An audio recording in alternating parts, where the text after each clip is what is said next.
दूध कधी प्यावे आणि कधी नाही, हा जर प्रश्न तुम्हाला असेल तर हा रील शेवटपर्यंत बघा.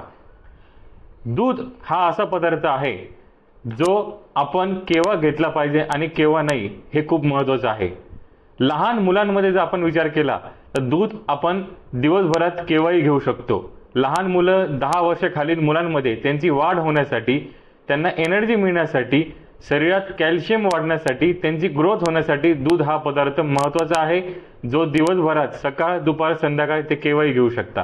पण मोठ्या लोकांमध्ये किंवा असं म्हणा 25 वर्ष पुढील तरुणांमध्ये आणि वार्धक्य लोकांमध्ये दुधाचं जी घेण्याची वेळ आहे ती आहे संध्याकाळची वेळ. जर सकाळी आपण रिकाम्या दूध घेतलं तर गॅसेस आणि कॉन्स्टिपेशन होण्याची शक्यता जास्त असते. दूध रात्री झोपताना त्यातही आपण दुधात तूप टाकून घेतलं तर आपल्याला पोट साफ होण्यास मदत होते, मेंदू शांत राहतो, झोप चांगली लागते आणि पचन होऊन पोट साफ व्हायला मदत होते. धन्यवाद.